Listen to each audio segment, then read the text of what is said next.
আসসালামু আলাইকুম। দেখুন বর্তমান সৌদি আরবের ওয়েদারটা আসলে কতই না ভালো। আসলে আকাশের ওয়েদার ভালো থাকলে পৃথিবীর সব কিছুই কেন যেন ভালো লাগে। আর যখন ওয়েদার ভালো না থাকে তখন আসলে কোনো কিছুই ভালো লাগে না। তাই হইতেছে এখনকার সৌদি আরবের ওয়েদার। অন্যান্য দিন আসলে অনেক ধুলা ঝড় থাকে, যার কারণে আসলে কোনো কিছুই ভালো লাগে না। কারণ সৌদি আরবে প্রচুর পরিমাণ বালু, যার কারণে সব কিছু একেবারে অন্ধকার অন্ধকার মনে হয়। আলহামদুলিল্লাহ, এখন দেখেন আকাশের ওয়েদারটা কতই না ভালো, অন্যরকমের একটা সৌন্দর্য লাগতেছে।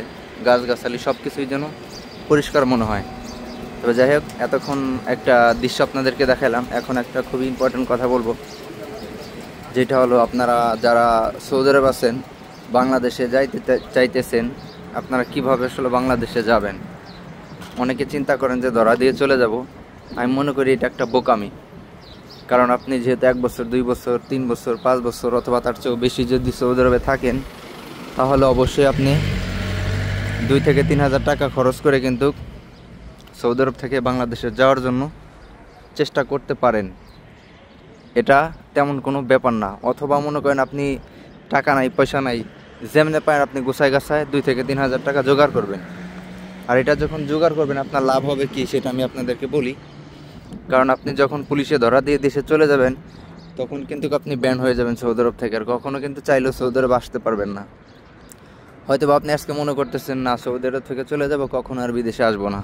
বিষয়টা একেবারেই ঠিক না। কারণ আপনার মন মানসিকতা সব দিন একরকমের থাকবে না। এখন হয়তো আপনার মন মানসিকতা যেমন আছে, হয়তো 6 মাস পরে মন মানসিকতা অন্যরকমের হয়ে যেতে পারে। আবার দেখা গেছে যে আপনি পরবর্তীতে আপনার কোনো একটা ডিসিশন আসতে পারে। অথবা আপনি এখান থেকে চলে গেলেন যে কোনো কারণে, কাজকর্ম নাই বা যে কোনো সমস্যার কারণে, পরবর্তীতে আপনি আবার যে কোনো কারণে আসতে পারে। তা একেবারে সহজ পদ্ধতি সৌদি আরব থেকে বাংলাদেশে যাওয়ার, সেটা আসলে কী সেটা আমি আপনাদেরকে এখন বলবো। কারণ আপনি যখন সৌদি আরব থেকে পুলিশে ধরা দিয়ে যাবেন, মানে এমন অবস্থা আপনার হবে, চাইলেও কিন্তু তখন আর আসতে পারবেন না। আর যদি মাত্র 2 থেকে 3 হাজার টাকা খরচ করে আপনি চলে যান সৌদি আরব থেকে বৈধ পথে, চাইলে কিন্তু যে কোনো মুহূর্তে আপনি আসতে পারবেন। মোট কথা, সৌদি আরবে যারা আছেন, মোটামুটি প্রায় 100%-এর ভিতরে 80% মানুষই কিন্তু আপনি টাকা পয়সা দিয়ে চলে যেতে পারবেন। আর ওইভাবে গেলে যদি আপনি নিজে টিকিট কেটে চলে যান, যে কোনো প্রয়োজনে যে কোনো মুহূর্তে কিন্তু চাইলে আপনি আসতে পারেন। কিভাবে এটা করবেন? অতি ফার্স্টে আপনি যে কোনো পরিচিত মানুষ যাদের কথা মানে, যেমন আপনার রুমের যদি কোনো মুদি থাকে অথবা এরকম ধরনের কোনো পরিচিত মানুষ থাকে, তারা আপনার কখনো টাকা পয়সা মারিয়ে দিবে না, তাদের মাধ্যমে যেতে পারেন খুবই শর্টকাটের ভিতরে। এক্ষেত্রে আপনার সময় লাগবে মাত্র 15 থেকে 21 দিন অথবা 21 থেকে 35 দিন পর্যন্ত কিন্তু সময় লাগবে এভাবে যদি চলে যান। আর যদি দেখা গেছে একেবারে অনেক বড়ই সমস্যা, টাকা পয়সা নাই বা কোনো সিস্টেম করতে পারতেছেন না, তখন ডিসিশনটা অন্যরকমের। সেটা হলো কি, আমি আপনাদেরকে বলি, আপনারা এম্বাসিতে যোগাযোগ করবেন।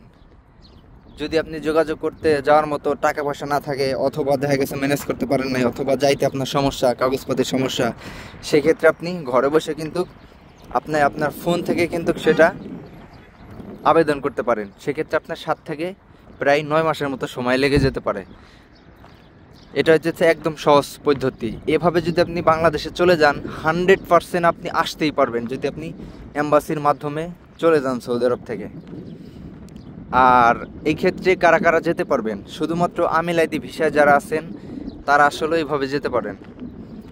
আর যারা হাউস ড্রাইভিং ভিসা আছেন তারাও যেতে পারবেন। শুধুমাত্র আমিল মঞ্জিল ভিসা যেটা আছে, এইটা ছাড়া কিন্তু সব ধরনের ভিসায় কিন্তু চলে যাওয়া, মানে যেতে পারেন।